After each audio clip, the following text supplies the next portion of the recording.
Beneath a sky fractured by storm and starfire, the woman of silver-braided hair and threadbare cloak knelt upon the frost-kissed flagstones of the outer courtyard, a dagger of blackened glass pressed to the pale column of her throat.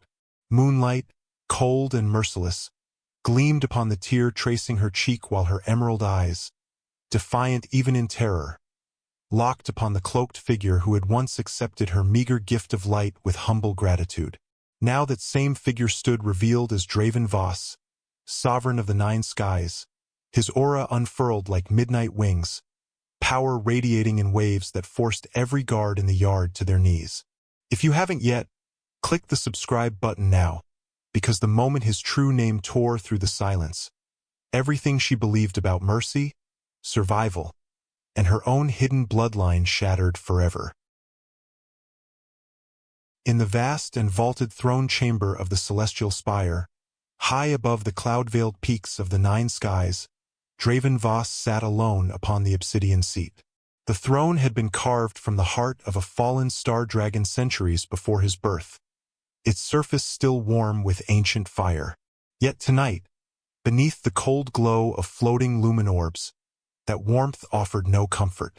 8 cycles of the triple moons had passed since the death of his sire, the tyrant sovereign whose iron reign had scorched half the realm before a coalition of lesser lords finally brought him down. 8 cycles in which Draven had labored to bind the wounds his father had inflicted, rebuilding shattered sky bridges, restoring essence tithes to reasonable measure, pardoning those exiled for mere descent. He had believed the worst of the rot excised, until the letter. It rested now upon the arm of the throne, its parchment edges curled from the heat of his repeated grasp. The ink was plain, the seal anonymous, yet the words had seared themselves into his mind. The poor bleed starlight they cannot spare. Families are torn asunder for debts that exist only on forged ledgers. Those who protest vanish into the void mines, never to return. The corruption festers beneath your very wings, my sovereign, fed by the hand you trust most. Draven's fingers tightened until the parchment threatened to tear. Anonymous accusations were not new. Ambition bred whispers like storms bred lightning. But this missive carried details too precise to fabricate. Names of vanished essence harvesters, exact sums siphoned from the lower districts, dates that aligned with Cashin Vane's inspections. Cashin Vane, High Steward of the Nine Skies, the man who had stood at Draven's side since boyhood, who had counseled patience when grief and rage threatened to consume the young sovereign. Cashin, whose silver tongue had soothed fractious lords and whose ledgers, supposedly impeccable, balanced the empire's wealth. The great doors groaned open. Footsteps echoed across the starstone floor, measured, unhurried, the stride of one who believed himself beyond reproach. Cashin entered, robes of midnight silk embroidered with silver constellations sweeping behind him. At 47, he remained lean and elegant, his pale hair bound in a severe tail, his smile practiced and warm. "You summoned me, my sovereign." His bow was perfect, deep enough for respect, shallow enough to remind all who watched that he was no mere courtier. Draven did not rise. He merely lifted the letter and held it out. Cashin took it, scanned the lines, and exhaled a soft, pitying sigh. "More poison from malcontents, my lord. The lower districts breed resentment as readily as they breed children. These lies seek to undermine the stability we have fought so hard to restore." "Stability," Draven repeated quietly, his voice low thunder rolling across distant peaks. "Tell me, Cashin, define that stability for me. Does it include children taken as payment for debts their parents never incurred? Does it include essence harvesters worked until their light gutters out?" Cashin spread his hands in a gesture of helpless reason. "The tithes are necessary. The realm's forges require starlight to arm our sky legions. The harvesters are fed, sheltered, protected. What more could the lowly ask? Everything Draven thought.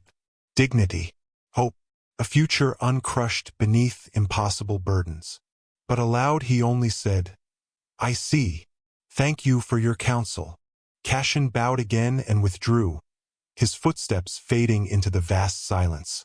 Draven remained upon the throne long after the doors closed. His fingers drummed once upon the obsidian arm, slow, deliberate. 8 years of rule had taught him many hard lessons, but none more valuable than this. When a man answered too smoothly, too swiftly, he was almost always concealing rot. The lumen orbs dimmed as midnight deepened. Draven rose at last, casting off the heavy ceremonial cloak of his station. Beneath it he wore plain dark leathers. He drew up a hood of shadow weave, suppressing the blazing aura that marked a true sovereign until he felt hollow, diminished, mortal. If he walked the spire as himself, every soul would bow and polish their masks. The truth would remain hidden behind performance and fear. But as a beggar, nameless, powerless, beneath contempt, he would see what the mighty believed no one of consequence was watching. Draven Voss, sovereign of the 9 skies, descended from the celestial spire into the ash-choked lower districts. The wind carried the scent of burnt essence and despair. He pulled his tattered cloak tighter and stepped into the shadows, resolved to witness the empire he ruled when it thought its king was not looking. Tomorrow, the beggar would open his eyes to the realm's true face, and whatever he found there, he would never again close them. Dawn over the lower sky districts was never gentle. A bruised violet light seeped through the perpetual haze of ash and spent essence, turning the floating platforms and suspended walkways into ghostly silhouettes. Draven Voss, now merely a hooded wretch named Torin, shuffled along the outer rim of the Emberfall markets, his once proud shoulders hunched, his aura locked so tightly within his chest that it ached like a caged storm. He had suppressed everything that marked him sovereign, the furnace heat of his dragon blood, the low thunder of his presence, the instinctive bow every lesser-winged being offered when he passed. What remained was a hollow man in threadbare rags, face smudged with forge ash, hair tangled and unkempt. To the crowds surging around him, he was less than nothing, an essence drain, a failed harvester, a creature fit only for contempt. And contempt came swiftly. The markets thrummed with morning commerce. Sky merchants in iridescent robes hawked vials of captured starlight, glowing softly in crystal casings. Winged couriers darted overhead, parcels strapped to their harnesses. Armored enforcers of the Tithe Guard stood at every intersection, their scaled helms catching the weak light like cold iron. Near the central well, a great stone basin suspended by chains thicker than a man's thigh, a line of harvesters waited in silence. Draven drifted closer, melting into the shadows of a stalled cargo skiff. There were 14 of them, men and women whose wings had been clipped years ago to prevent escape. Their flight membranes hung ragged, veins dulled from overharvesting. Each carried a small leaden urn containing the starlight essence they had bled from their own bodies during the night shift. A Tithe Guard captain, broad-shouldered, crimson cloak snapping in the updraft, called names from a crystal ledger that hovered before him. Lyrian of the Ashen Drift. 3 measures owed. A woman near the front stepped forward. Her hands trembled as she offered her urn. The captain tipped it into a measuring vial. The glowing liquid barely reached the second mark. Short by 1 measure, he declared, voice flat as hammered steel. Please, my lord, Lyrian whispered. My daughter burns with void fever. I traded the excess for healing draft. The captain's gauntlet hand shot out, seizing her wrist hard enough to bruise. The tithe falls due at dawn. You know the law. Another harvester, an older man with silver threading his dark wings, moved forward. Take it from my portion. I have surplus this cycle. The captain weighed the offer, then shrugged and accepted the additional measure. Lyrian stumbled back into the line, tears cutting clean trails through the ash on her cheeks. The older man returned to his place, shoulders bowed beneath a debt now doubled. Draven's fists clenched until his nails scored his palms. He forced himself to remain still. Observation first. Proof before judgment. The line continued. Some paid in full. Most did not. Those who fell short were marked in the ledger with a sigil Draven could not quite discern from his vantage. But he read the terror in their eyes plainly enough. Then came a harvester heavy with child, 7 months, perhaps 8. When her name was called, she waddled forward and offered her urn with both hands. The captain measured, then favored her with a thin, cruel smile. "This is last cycle's due. You still owe for the current." "I paid last cycle," she protested, voice cracking. "You marked it yourself, I watched." "Are you naming me liar?" the captain asked loudly, drawing eyes from merchants and passers-by. "Do you accuse a sworn officer of the sovereign's tithe of falsifying records?" "No, I only—" The second guard seized her arm, dragging her from the line. She cried out, one hand cradling her belly as she stumbled. "Please, the child." "You should have considered the child before cheating the realm," the captain said. He made another mark in the ledger. 10 days in the suspension cages. Perhaps hunger will teach honesty. The pregnant woman's sobs echoed across the market as she was hauled away. The remaining harvesters kept their gazes fixed on the flagstones. Merchants resumed their haggling. Nobles averted their eyes, discomfort flickering before indifference reclaimed them. A few even nodded approval, as though her punishment reaffirmed the natural order. Draven committed every face to memory. The guards who enforced fabricated debts, the nobles who profited, the merchants who witnessed suffering and chose commerce over compassion. His dragon stirred, scales rasping against the inside of his skin, smoke curling at the back of his throat. He wanted to shift here and now, to let black wings blot out the bruised sky and rain fire upon this mockery of justice. Instead, he shambled toward a spice vendor's stall, playing the starving beggar to perfection. The vendor saw him approach and spat. "Away, filth. You'll scare custom." Draven retreated, feigning confusion. Another merchant hurled a stone that clipped his shoulder. Sharp enough to sting, not enough to truly wound. Laughter followed. He spent the day wandering the suspended streets and sky bridges of the lower districts, testing the depth of their cruelty. Children threw refuse. Enforcers kicked him from doorways.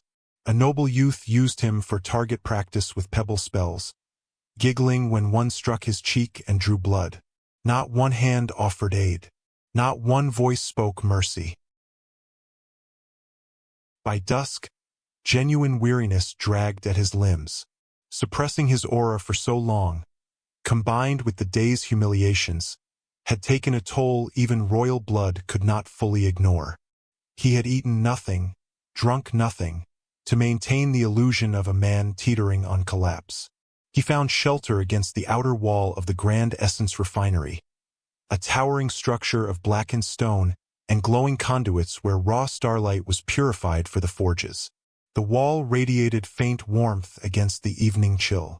Draven slid down it until he sat upon the cold flagstones, hood shadowing his face, body curled as though unconscious.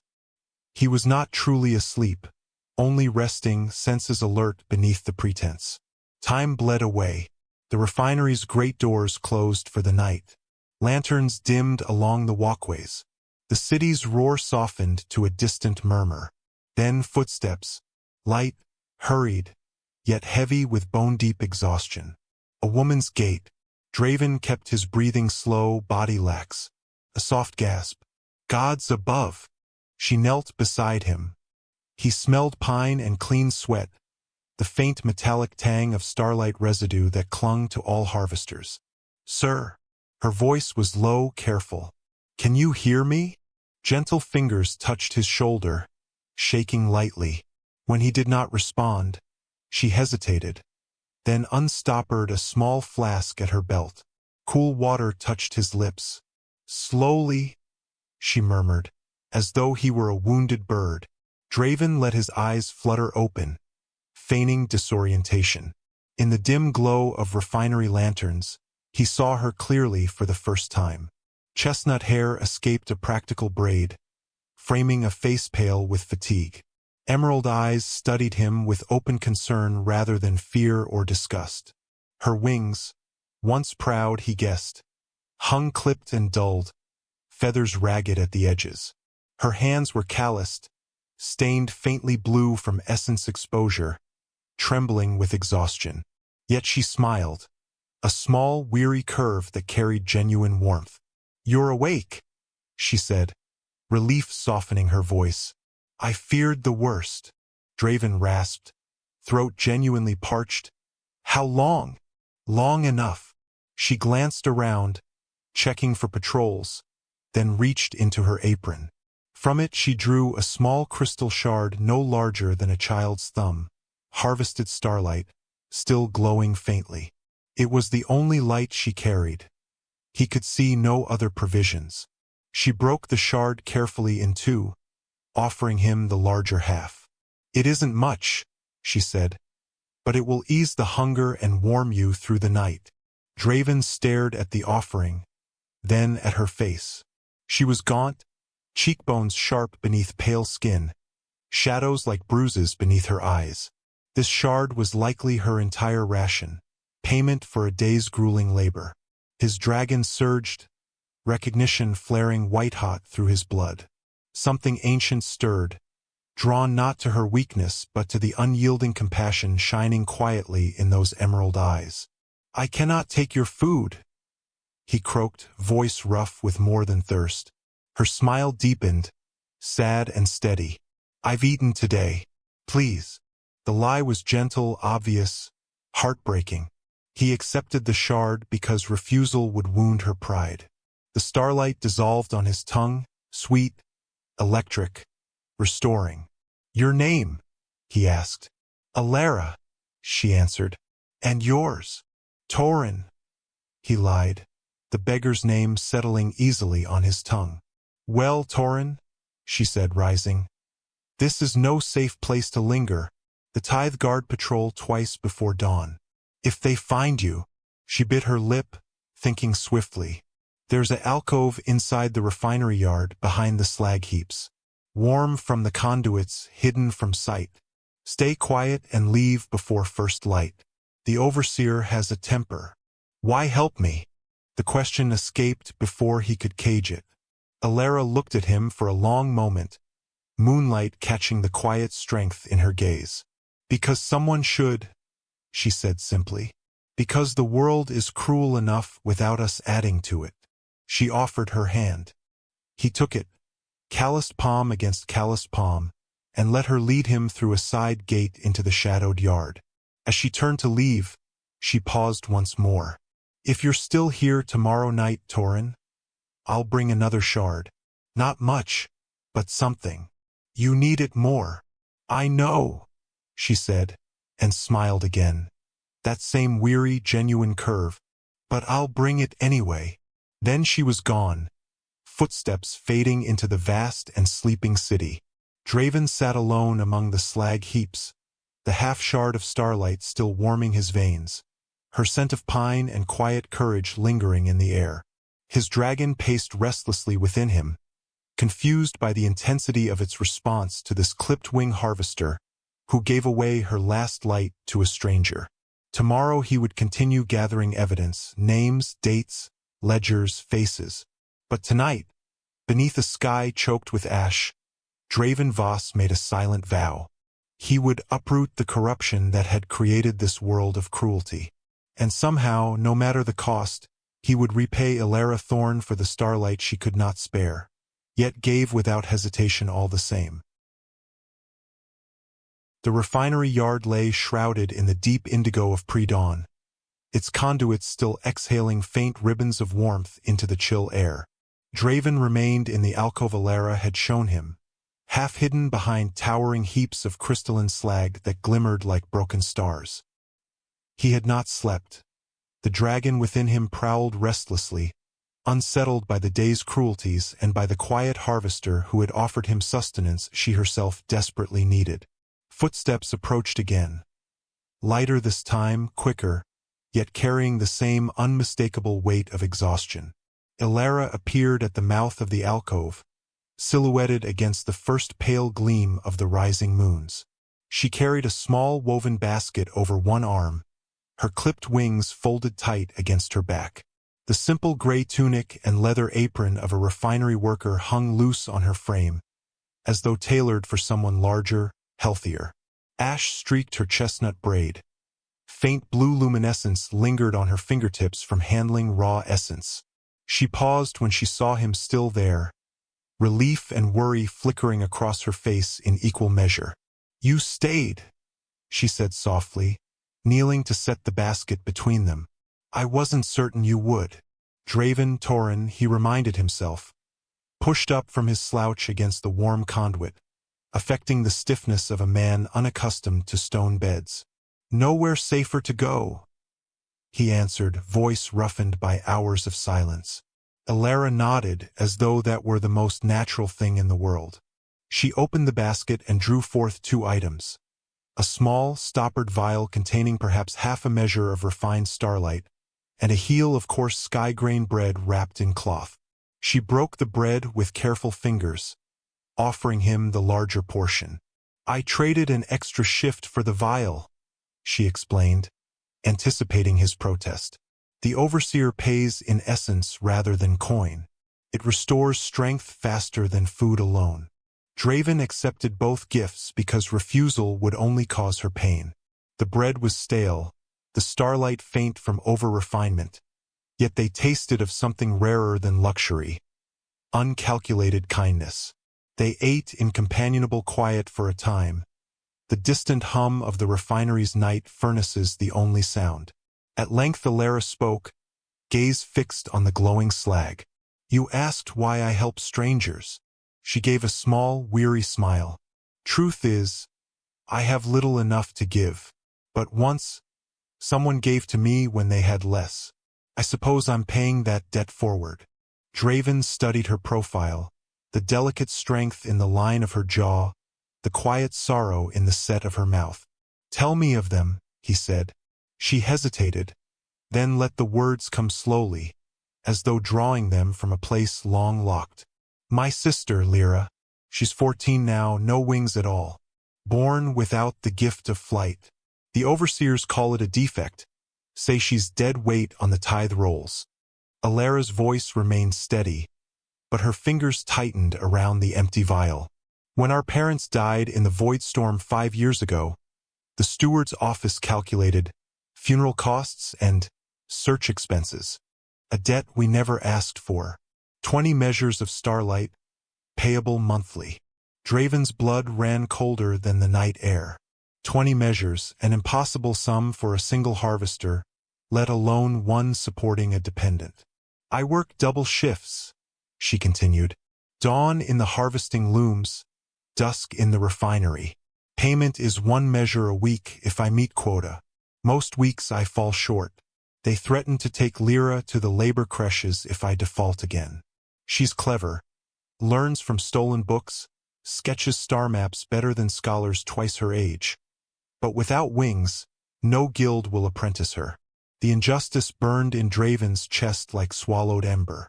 He had signed decrees meant to protect the wingless, yet here was proof they had been twisted into chains.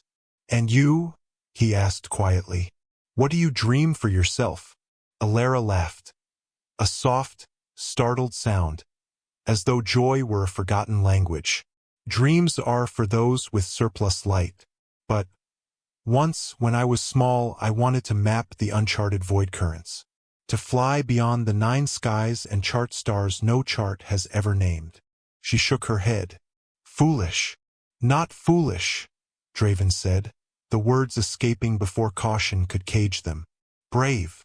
She looked at him then, truly looked, emerald eyes searching his shadowed face. Something passed between them, recognition, perhaps, or the first fragile thread of trust. "Tell me something true, Torin," she said. "Something that isn't about hunger or debt." He thought of soaring above storm clouds at dawn, of the wind singing through dragon scales, of a realm that should have been just and was not. Instead, he crafted a memory safe for a beggar. "Once," he began, "in the far reaches where the sky turns violet at dusk, There was a festival of lanterns. Families released thousands of them into the wind, each carrying a written wish. They rose like a river of living stars until the night itself seemed to breathe light. Alara closed her eyes, listening. A faint smile curved her lips as he described children chasing runaway lanterns, lovers tying their wishes together so they would rise as one, old folk laughing as the sky blazed gold and crimson. When he finished, silence settled, warm rather than heavy.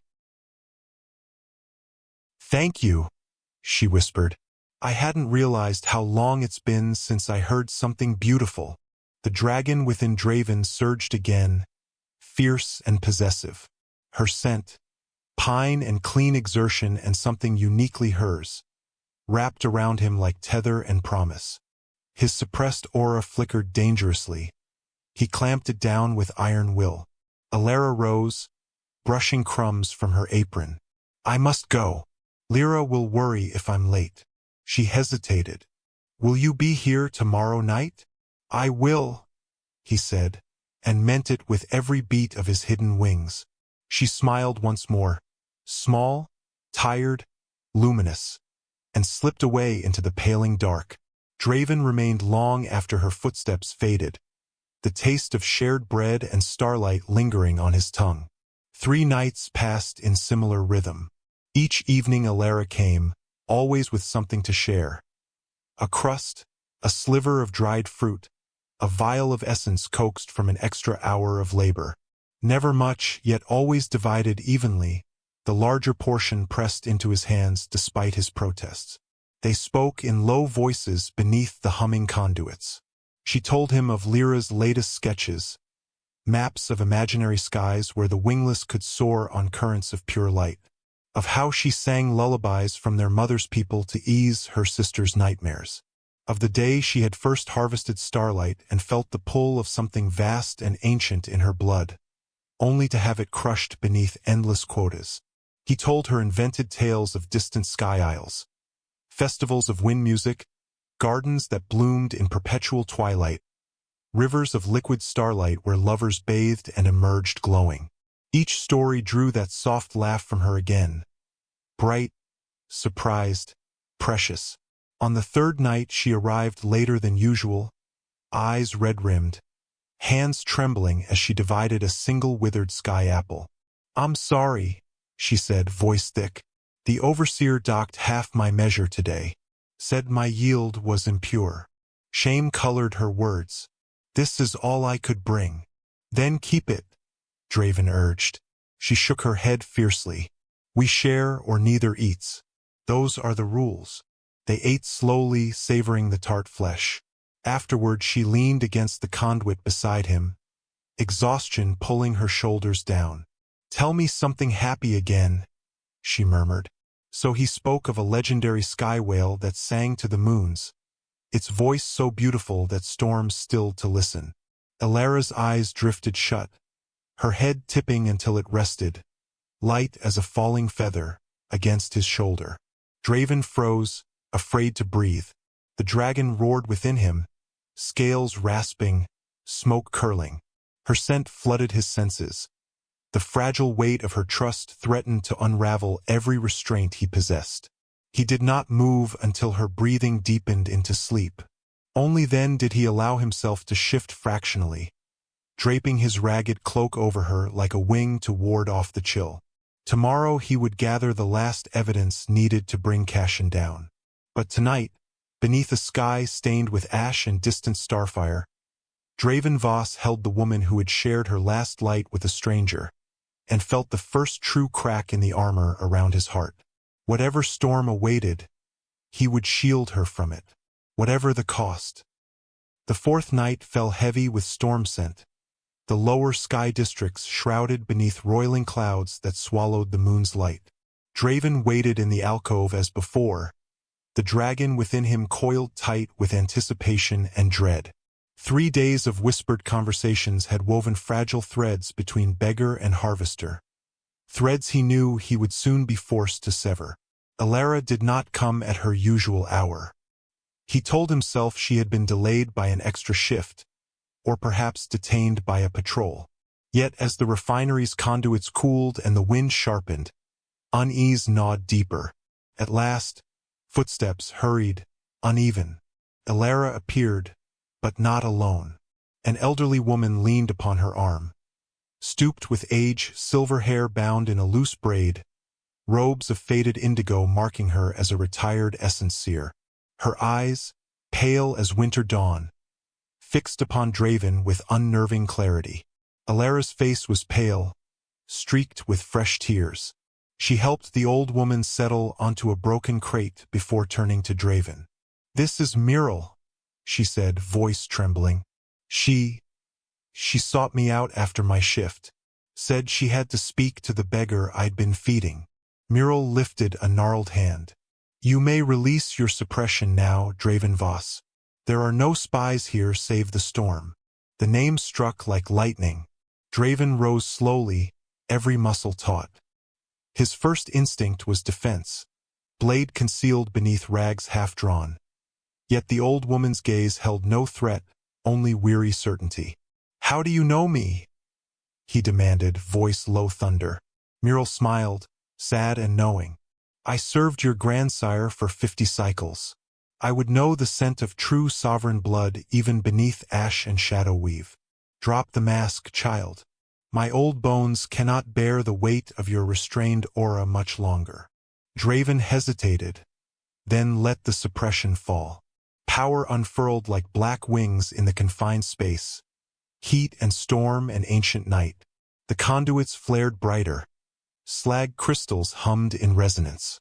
Elara stumbled back a step, eyes wide, as the beggar she had known dissolved into something vast and regal. Muriel merely bowed her head. "There you are." Elara found her voice. "Torin?" Cracked on the false name. Draven, no longer able to bear the lie, met her gaze. "I am Draven Voss, sovereign of the 9 skies. Forgive me, Elara. I came in disguise to see the truth my throne had hidden from me." Her hand flew to her throat as though warding off a blow. Betrayal flickered, raw and sharp, before confusion drowned it. Muriel spoke into the charged silence. "I came not for you, my lord, though the goddess knows you were overdue for truth. I came for her." She turned those pale eyes upon Elara. "Child, you are no common harvester." Elara shook her head, retreating another step. "I'm a debtor, clipped wing. Nothing more." "You are starborn," Muriel said gently.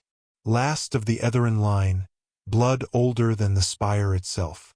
Thought extinguished 3 generations past in the void wars." The words hung in the air like a verdict. Draven felt his dragon still, listening. Muriel continued. "The Etherin were celestial omegas, advisors and balancers to the sovereigns. Their essence did not merely fuel forges. It bound the realm's heart. They could command truth from lies, calm raging currents, strengthen or shatter bonds between dragon and sky. Rival lords hunted them to extinction, fearing their influence. Elara's breath came shallow. "That's a myth, a children's tale." "Not myth," Muriel countered. "Your late manifestation of power, your essence that burns cleaner than any harvester's, the way beasts and conduits quiet at your touch. These are marks of royal celestial blood.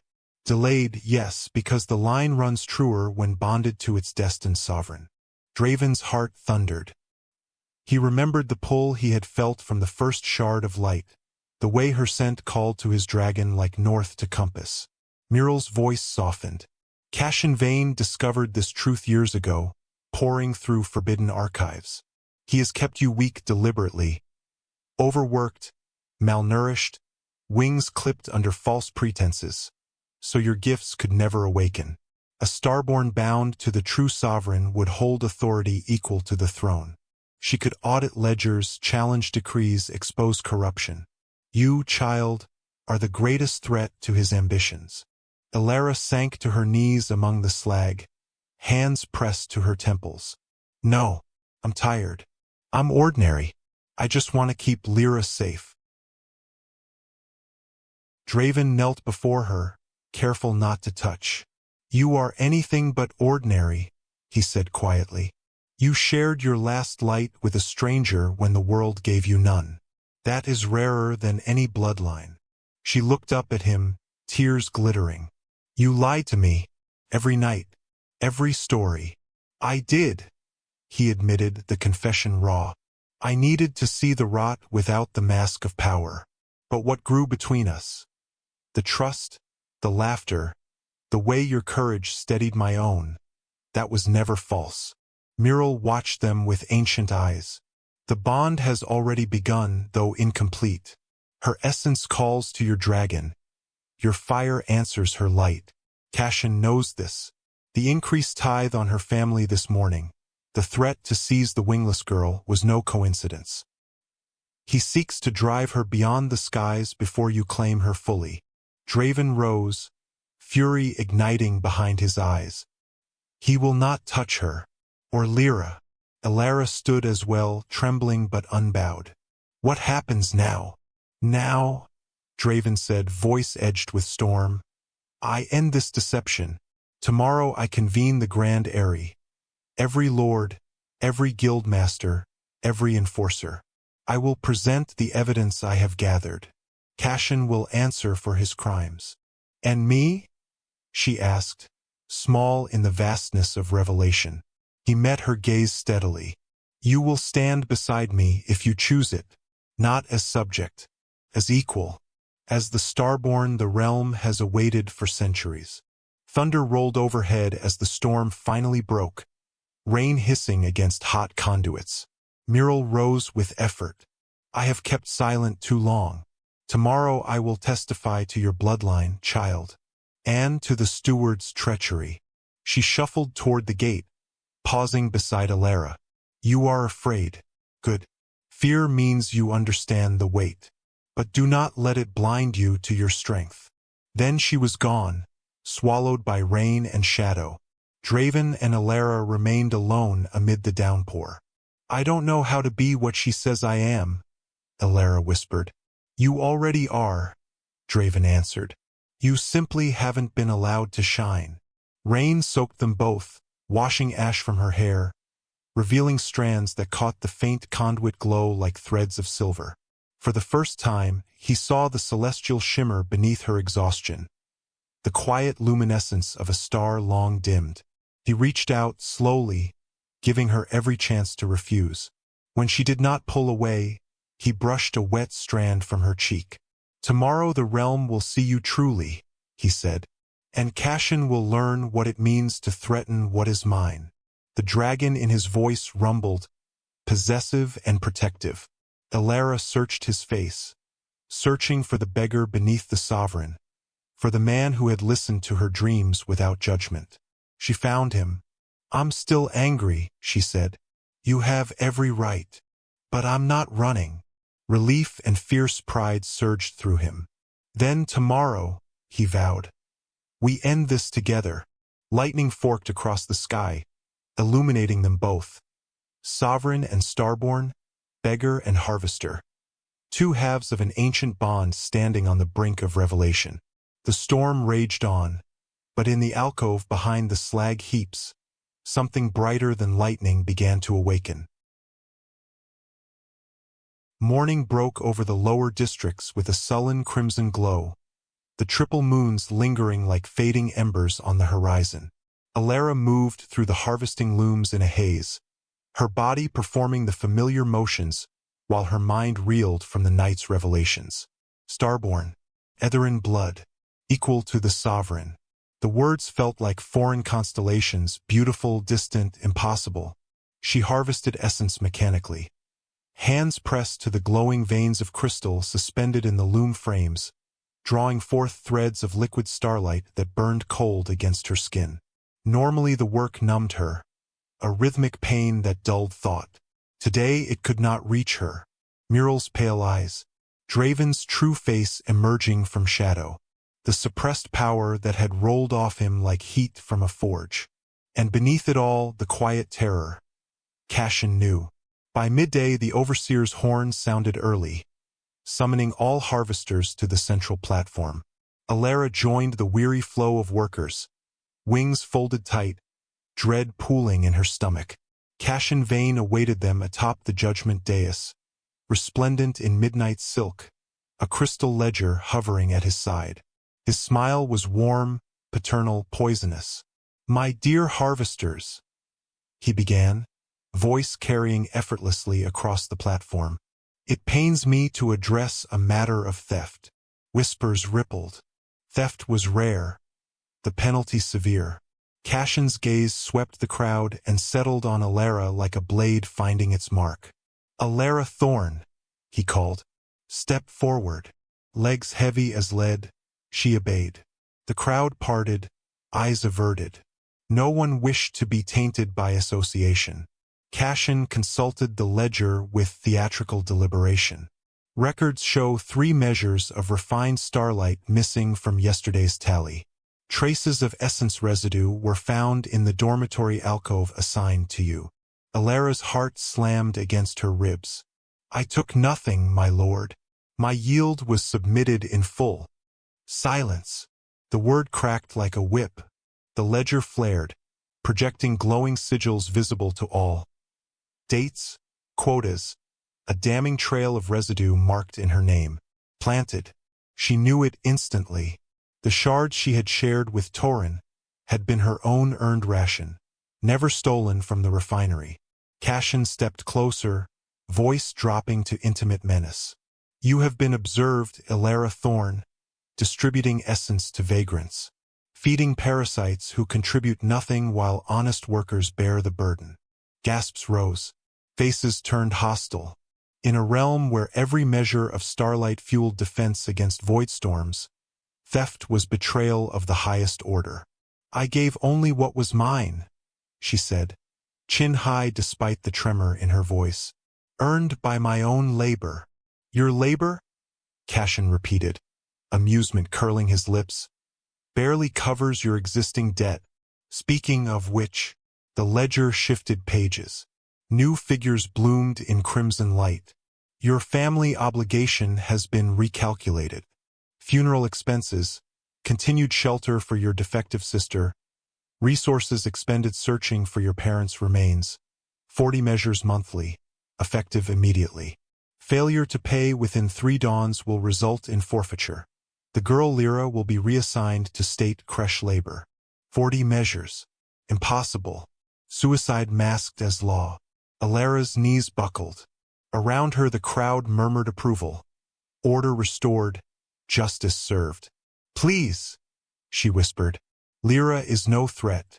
She's only 14. She is a drain," Cashin said coldly. "As are you. But the sovereign is merciful. Work harder. Perhaps you will manage." He turned away, dismissing her as one might swat an insect. The overseer's horn sounded again. Back to work. The crowd dispersed without a single voice raised in protest. Alara stumbled through the remainder of her shift, vision blurred, hands shaking so violently she spilled half her harvest. Each lost drop was another weight on the impossible debt. By dusk she was hollow, a vessel of grief and rage with no outlet. She made her way to the refinery yard on instinct, drawn by habit to the alcove where she had shared her last shards of light. Draven waited in the shadows, no longer fully suppressed. Power simmered around him like heat haze, though he kept it leashed. The sight of him, tall, regal even in beggar's rags, broke something inside her. She collapsed against the conduit, sliding down until she sat upon the cold stone, face buried in her hands. Draven knelt swiftly, concern etching his features. "Alara! He knows!" she choked. "Cashin! He framed me for theft. Doubled, no, more than doubled the debt. 40 measures. He'll take Lyra in 3 days if I can't pay." Fury flashed across Draven's face, dragonfire in his eyes. "He will take nothing." "How?" The word cracked like breaking crystal. "You're one man. He has the ledgers, the guards, the law. I am the law." The statement carried absolute authority, yet he softened it immediately. "And tomorrow I will prove it. I have evidence enough." Overheard confessions, Forged records I copied, faces I memorized. The Grand Airy will hear it all. Alara looked up, tears cutting clean paths through refinery dust on her cheeks. And if they don't believe you, if Cashin twists it, then I will burn the lies to ash, Draven said quietly. But I would rather not rule through fear as my father did. I need you beside me, Alara. Your voice, your truth. She laughed, bitter, broken. My voice? I'm a debtor, a thief according to him. Who would listen to me? Everyone, he answered. When they learn what you are. She shook her head. I don't know what I am anymore. He moved closer, careful, as though approaching something wild and wounded. You are the woman who gave her last light to a stranger, who carries an impossible burden without letting it crush her spirit, who dreams of charting unknown stars even while chained to a loom. His hand rose, hesitated, then gently cupped her cheek. She did not pull away. I lied to you, he said, and I will carry that regret always. But I am here now. Let me carry some of this weight. Exhaustion and terror and the first faint ember of hope warred within her. She leaned into his touch without deciding to, forehead resting against his. I can't pay 40 measures, she whispered. I can't even pay for. In 3 days Lyra will be gone. She will not. The vow rumbled through his chest like distant thunder. I swear it on my wings and crown. They stayed like that until the refinery's night furnaces dimmed, two silhouettes bound by shared breath in the darkness. When she finally pulled away, her voice was steadier. What do we do tomorrow? We end it, Draven said. Cashin falls. The debts are voided. And you rise as you were born to, starborn, Luna Sovereign, my mate if you will have me. The word mate sent a shiver through her. Not fear, but something vast and uncharted. I'm not ready, she admitted. Nor was I when the crown came to me. He brushed a thumb across her cheek, wiping away the last tear. But we will learn together. Above them, storm clouds parted briefly, revealing a single bright star, ancient, unwavering. Alara looked at it, then back at him. 3 days, she said. I have 3 days to decide everything. You have as long as you need, he answered. But tomorrow, the realm will have no choice but to see you. She nodded, drawing a shaky breath. Then tomorrow, she echoed. We fight. Draven pulled her close, arms wrapping around her as though he could shield her from the entire sky. In the quiet alcove, amid slag and cooling conduits, the first true spark of their bond flared, fragile, fierce, unbreakable. Cashin's gambit had pushed her to the edge. But edges, Alara realized, were where wings caught the wind. The grand area of the celestial spire was a marvel of ancient engineering. A vast, open-roof chamber suspended at the pinnacle of the tallest sky tower, its floor of translucent starstone allowing the endless expanse of clouds and void to yawn beneath the feet of those who gathered there. On ordinary days it hosted petitions and alliances. Today it thrummed with the weight of judgment. Draven Voss stood upon the sovereign's dais, no longer cloaked in rags.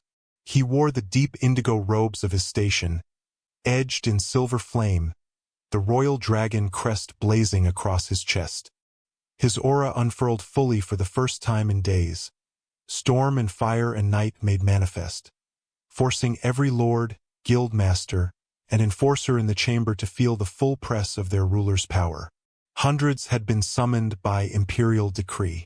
They filled the circular tiers in uneasy silence. High lords in iridescent scales, merchants with winged harnesses of gold, tithe guard captains in crimson. At the front stood Cashin Vane, composed as ever, though his eyes flicked continually toward the side entrances. Alara had been brought from her shift by guarded escort. She stood near the back, still in her gray refinery tunic, wings folded tight, trying to shrink into invisibility. Lyra waited safely in the royal guest quarters above. Muriel's insistence, but Alara's heart beat a frantic rhythm of dread and hope. Draven's voice rolled across the eyrie like thunder over distant peaks.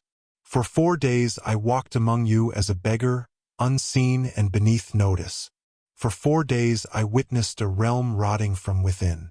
Murmurs rose. Cashin's expression remained serene, but his fingers tightened on his staff. Draven lifted a bundle of crystal tablets. Copies of ledgers, overheard confessions etched in light, faces captured in scrying orbs. Falsified debts, essence siphoned into private vaults. Harvesters worked to breaking while surplus vanished into sealed chests bearing the High Steward's own sigil. He named names, dates, sums. The evidence was meticulous, irrefutable. Cashin stepped forward, bowing with practiced grace.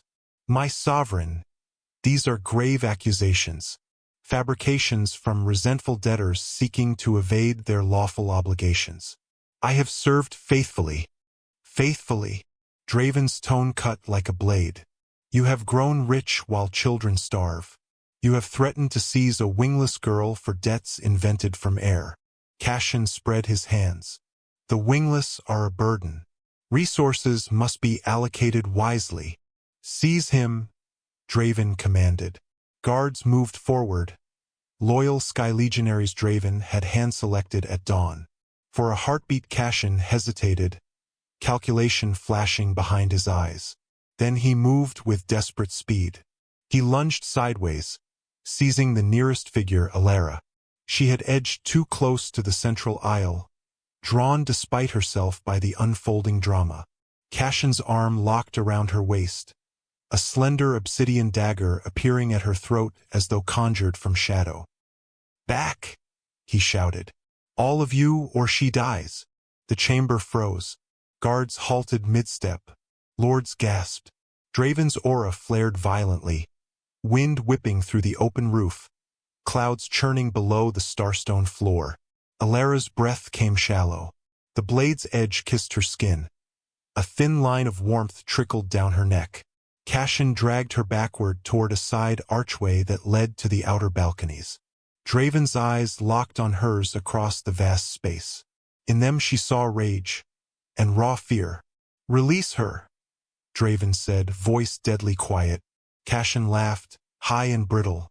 So the beggar reveals his prize. Did you think I wouldn't notice your nightly visits to the refinery yard, my lord? Did you think I wouldn't recognize the pull of an awakening bond? Alara's heart stuttered. The beggar, Torin. Every shared shard, every whispered dream, watched, weighed, weaponized. Cashin's grip tightened. I will leave the spire unharmed. The girl comes with me as insurance. Once I am beyond your reach, I will release her.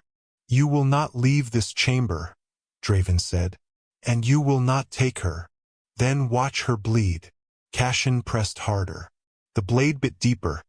Pain flared bright. Alara met Draven's gaze. In that moment she saw the man who had accepted half a stale crust without protest, who had told stories of lantern festivals to ease her weariness. Trust me, his eyes pleaded. She gave the barest nod. Then she let her body go limp, dead weight in Cashin's arms. The sudden shift threw him off balance. His dagger arm wavered. It was enough.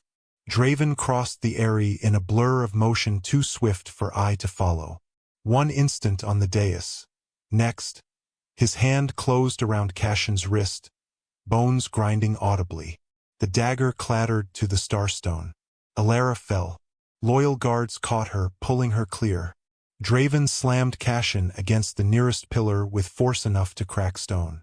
You dared threaten what is mine. Cashin gasped, blood flecking his lips.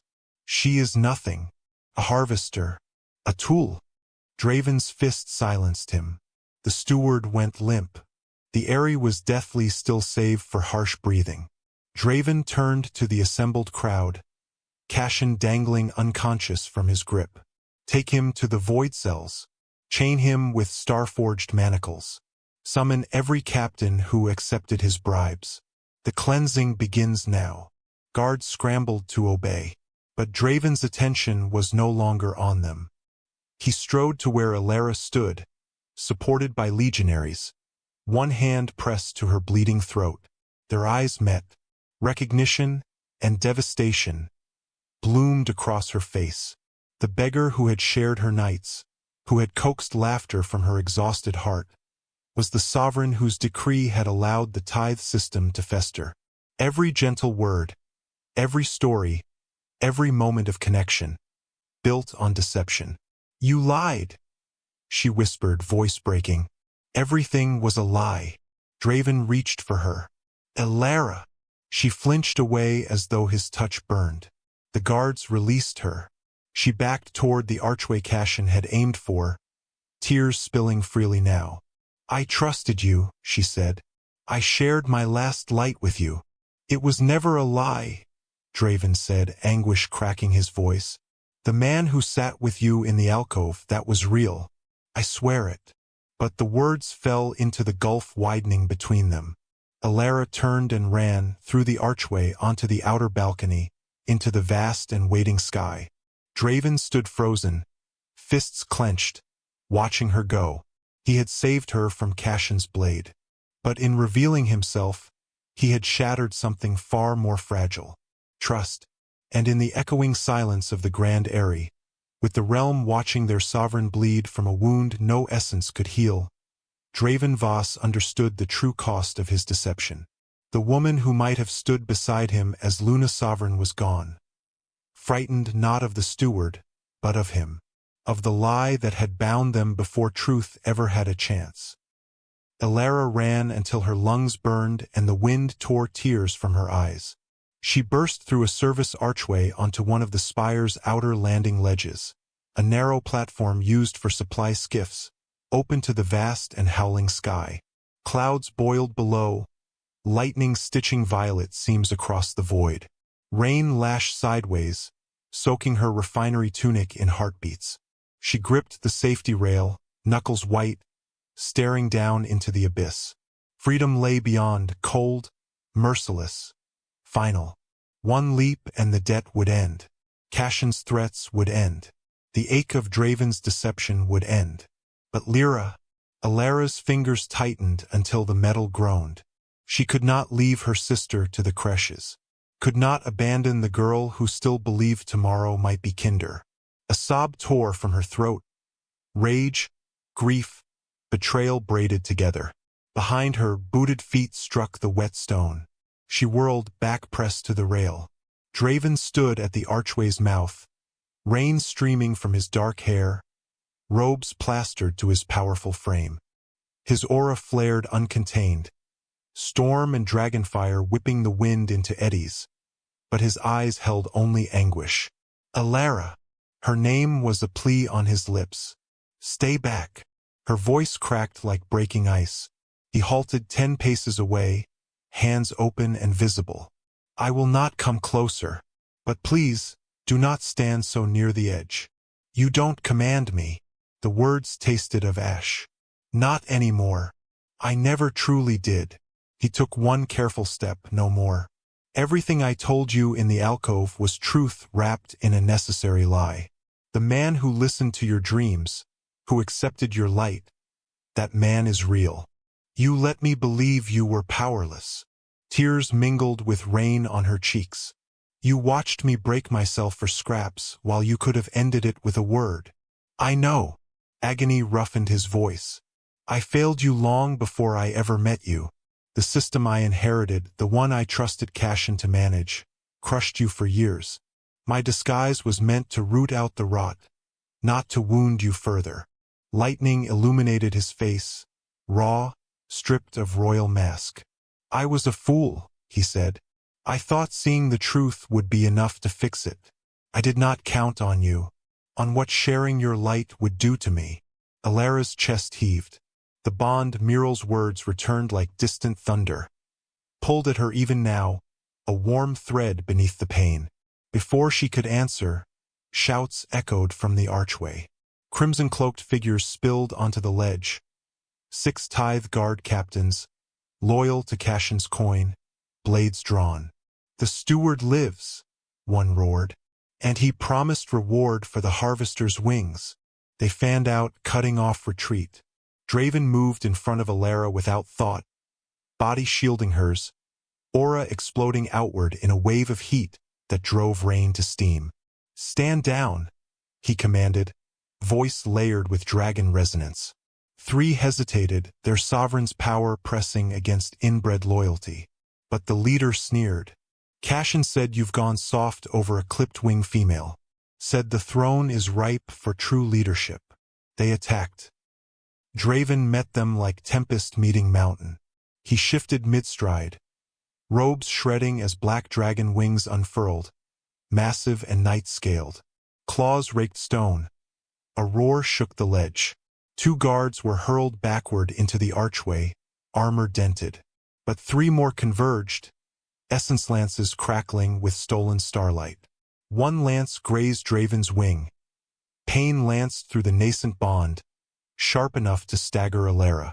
Another guard broke past, lunging for her. Time slowed. Fear became fire. Something ancient and long suppressed ignited in Alara's blood. Celestial power answering threat and bond and desperation in a single flare. She did not think. She simply let go. The shift tore through her like lightning seeking ground. Pain, exquisite, transforming, ripped a scream from her throat as bones reshaped, muscles reknit, clipped feathers burst forth in shimmering renewal. Her wings, once ragged and dull, erupted full and radiant. Vast membranes of silver gold, veined with living starlight. She rose above the ledge in instinctive flight, body caught halfway between forms. Human torso, taloned feet, wings beating storm into submission. The attacking guard faltered, staring up in awe and terror. Alara's partially shifted hand closed around his lance, snapping it like kindling. Celestial aura flared, pure, commanding, undeniable. The remaining loyalists dropped their weapons, falling to their knees. Draven, fully dragon now, enormous and terrifying, landed between her and the threat, tail lashing. Smoke curled from his jaws, but his eyes, blue fire, fixed on Alara with wonder. She hovered, trembling, body fighting the incomplete shift. Pain radiated from every feather, every new bone. She had no training, no control, the power surged wild. "Alara!" Draven's voice rumbled through the bond, human words in dragon timbre. "I've got you. Let it retreat. I'll catch you." His presence, steady, protective, wrapped around her like wings. Slowly, agonizingly, she coaxed the celestial form back. Feathers dissolved into light, talons softened to feet. She plummeted the last few spans. Draven shifted mid-leap, human arms catching her before she struck stone. She collapsed against him, shaking, soaked, exhausted beyond measure. The bond thrummed between them, stronger now, bright with shared power. Guards, true loyalists this time, poured onto the ledge, securing the attackers. Draven ignored them. He cradled Alara close, one hand stroking damp hair from her face. "You shifted," he whispered, awe and pride threading his voice. "Magnificent." "It hurt," she rasped. "I couldn't control." "You will," he vowed. "I'll teach you. Mural will teach you. You're safe now." Safe. The word cracked the last wall around her heart. She pulled back enough to meet his eyes. "I'm still angry," she said, voice small but steady. "I know. And scared. As am I. But I'm not running anymore." Relief flooded his features. He pressed his forehead to hers. "Then we face tomorrow together." Thunder rolled, softer now, as the storm began to pass. On the rain-slick ledge, with captured traitors groaning and the sky clearing to reveal the first stars, Alara Thorn, newly awakened starborn, allowed herself to lean into the arms of the man who had worn two faces. One had deceived her. The other had just helped her find her wings. The bond settled deeper, no longer fragile. Tomorrow they would finish what had begun in ash and shared light. Tonight, for the first time in years, Alara felt the wind catch beneath feathers that were finally truly hers. The grand airy pulsed with the rhythm of a realm on the brink. Beneath the open sky roof, where stars wheeled in eternal dance and void currents whispered eternal threats, the assembled might of the nine skies waited in taut silence. Draven Voss stood once more upon the sovereign's dais, the weight of revelation hanging heavy in the air. Rain from the previous night's storm still dripped from the edges, pooling in iridescent slicks on the starstone floor. Alara stood beside him, not hidden in the shadows this time, but openly at his right hand. Myrrel had prepared her with care. A simple gown of silver-threaded silk that caught the light like captured essence, her newly awakened wings folded but shimmering faintly. The bond between them thrummed steady and sure, a shared heartbeat that lent her strength even as nerves clawed at her throat. The chamber brimmed with faces from across the territories. High lords perched on elevated thrones, guildmasters in armored harnesses, enforcers arrayed in crimson ranks. Cashin Vane knelt at the center, bound in star-forged chains that suppressed his aura to a mere flicker. His elegant robes were torn, his face bruised from the ledge confrontation, but his eyes burned with unquenched ambition. Draven's voice cut through the hush like a wing through cloud. Yesterday I unmasked the rot at our heart. Today I lay it bare for all to judge. He activated the crystal tablets. Evidence projected in glowing holograms above the dais. Forged ledgers spinning in midair, scrying orbs replaying overheard confessions in the warehouses, lists of vanished harvesters scrolling like accusations. Cashin Vane has stolen from the essence poor, fabricated debts to enslave families, and vanished dissenters into the void mines. He has twisted my decrees into chains, all to hoard power for his own ascent. Murmurs swelled. Shock from some, knowing nods from others who had suspected but feared to speak. Cashin lifted his head, chains rattling. Lies, my sovereign. These illusions are the work of malcontents. I served your father loyally and you since. The tithes sustain us against the void. Without them, the realm falls. Draven's aura flared, heat rippling the projections. You speak of loyalty? You who threatened to seize a wingless child for invented debts? Who kept the starborn suppressed to prevent her from exposing your greed? At that, he gestured to Alara. Myrrel stepped forward from the frontier, her voice amplified by ancient seercraft. I testify, Alara Thorn is the last Etherin starborn heir, blood of the celestial Omegas who once balanced the sovereign's fire. Cashin knew this. He clipped her wings, drowned her in debt, all to keep her power dormant. The Eyrie erupted. Lords rose from seats. Whispers became shouts. Impossible! Proof! The line was lost. Alara felt every eye upon her, judging, doubting, fearing. The bond surged with Draven's steady calm, anchoring her. Show them, he murmured. She nodded, drawing a breath. Before the assembly, she let the shift begin. Not forced this time, but guided by the lessons Myrrel had whispered at dawn. Pain bloomed, but controlled. Feathers unfurling in silver-gold brilliance, wings spreading wide enough to cast luminous shadows across the floor. Gasps rippled outward. Even skeptics fell silent as her celestial aura washed over them. Truth undeniable, commanding respect. A starborn lives, Myrrel declared, and bound to the true sovereign, she holds authority to reform what has been broken. Cashin's composure cracked. He surged against his chains, eyes wild. She is a fraud, a harvester playing at royalty. The Etherin are myth, extinguished for good reason. Their power disrupts order. Draven descended the dais, facing his former steward. Order? You mean the hierarchy that enriches you while the wingless starve? Your time ends now. Guards moved to drag Cashin away, but treachery dies hard. Cashin twisted, a hidden vial shattering in his palm. Stolen essence, raw, unstable, flooded his veins. His aura exploded outward, chains melting like wax. He shifted in a frenzy, wings erupting in jagged crimson scales, body swelling to rival Draven's dragon form. "Fools!" he roared, voice distorted by the overload. "I would have made this realm strong, without weaklings like her dragging us down." He lunged not at Draven but at Alara. The area dissolved into chaos. Lords scattered. Enforcers drew lances. Draven shifted instantaneously, black wings blotting the stars as he intercepted the attack. Claws clashed. Essence fire scorched the air. Alara's heart seized. The bond screamed with shared fury and pain as Cashin's talons raked Draven's side. She could not stand idle. Celestial power surged, instinct overriding fear.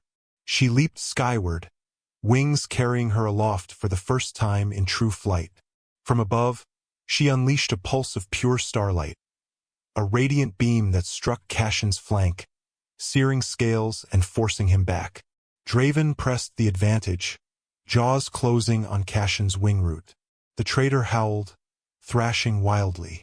Loyal guards joined the fray, lances piercing from below. But Cashin was desperate, essence mad. He broke free, tail whipping a guard aside, and dove for Alara midair. Time fractured. She twisted in flight, but he was faster. Talons closing on her leg, dragging her down toward the starstone floor. Pain exploded, bone-deep, blinding. Draven's roar shook the spire to its foundations. He collided with Cashin like thunder meeting cliff, bodies tumbling in a whirlwind of scale and fury. They crashed against the dais, starstone cracking under the impact. Alara hit the floor hard, wing crumpled beneath her. She forced herself up, celestial light flaring defensively. The battle turned irreversible, Cashin's essence vial emptying, his form destabilizing into wild arcs of power. Draven pinned him, but the traitor's claws sought throat and heart. If you haven't subscribed yet, do it now, because from this moment on, nothing in this story remains the same. Draven's jaws clamped down, essence fire meeting celestial fury in a cataclysmic clash. Cashin's aura shattered, overloaded power recoiling inward. He screamed once, body convulsing as stolen light consumed him from within. Smoke rose, scales crumbled to ash. The area fell silent save for the drip of rain and labored breaths. Draven shifted back, bloodied but whole, rushing to Alara's side. "Hold still," he murmured, hands gentle on her injured wing. She winced but met his gaze. "It's done." He nodded, relief and exhaustion etching his features. "It's done." Muriel approached, healing salves already in hand. "The realm has witnessed. The old order breaks." As guards cleared the chamber and lords bowed in newfound deference, Alara leaned into Draven's support. The climax had passed, corruption unveiled, traitor fallen. But in the quiet aftermath, with wings aching and bond blazing, Alara knew the true unveiling was hers. No longer harvester, no longer hidden, starborn, risen.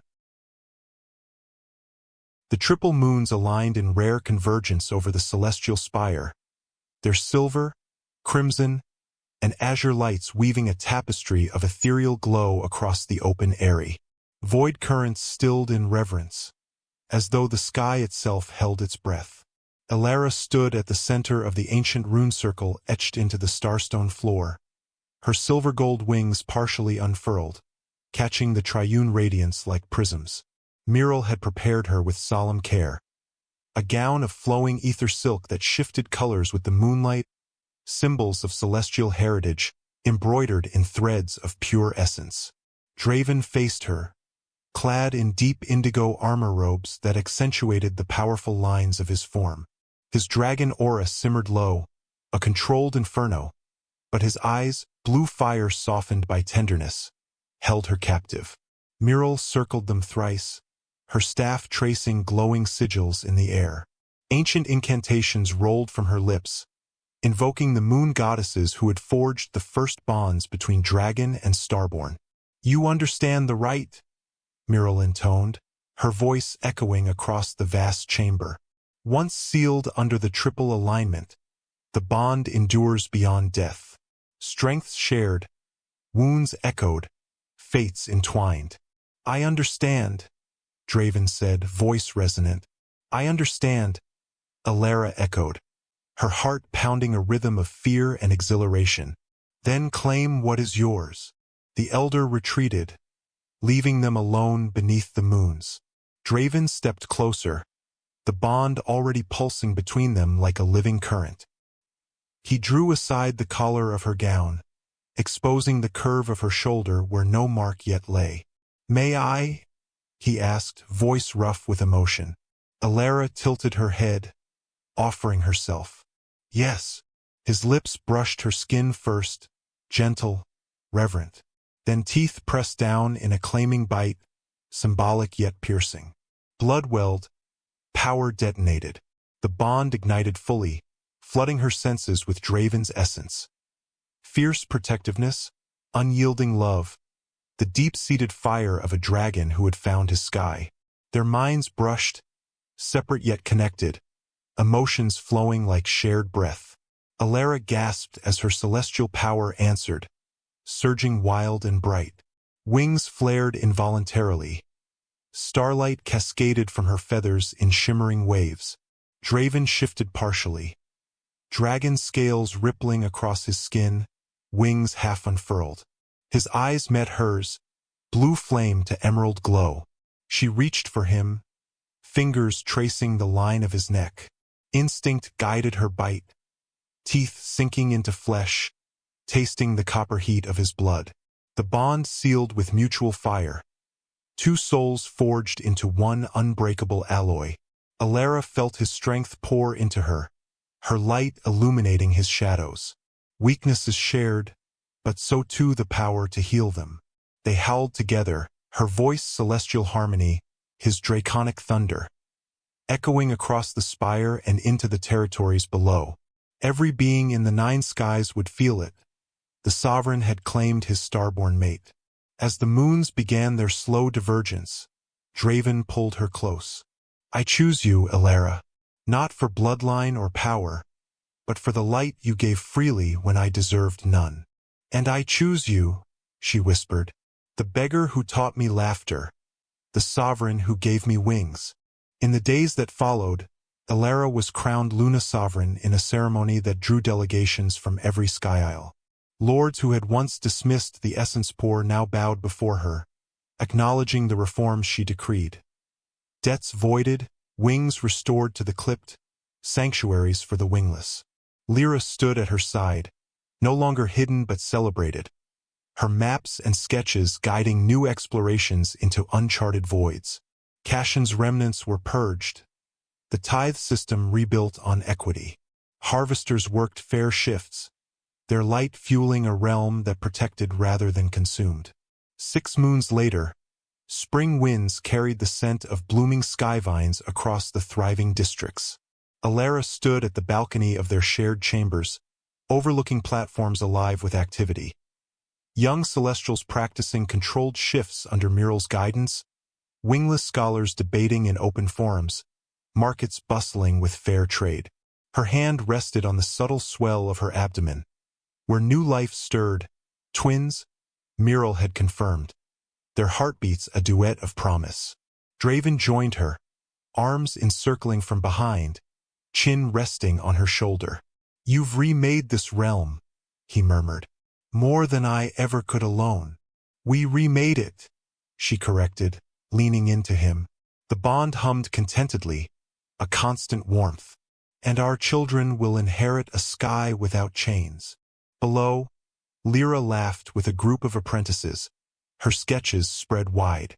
The essence refineries glowed steadily, no longer prisons but beacons. Alara turned in his embrace, rising on toes to claim his lips. The kiss deepened, familiar fire, endless light. In the alcove where it began, amid ash and shared shards, neither had foreseen this dawn. But together, beneath a healed sky, they had forged an empire reborn, not from conquest, but from the quiet power of light given freely. And in that legacy, their story would endure. a beggar and a harvester who dared to dream of stars.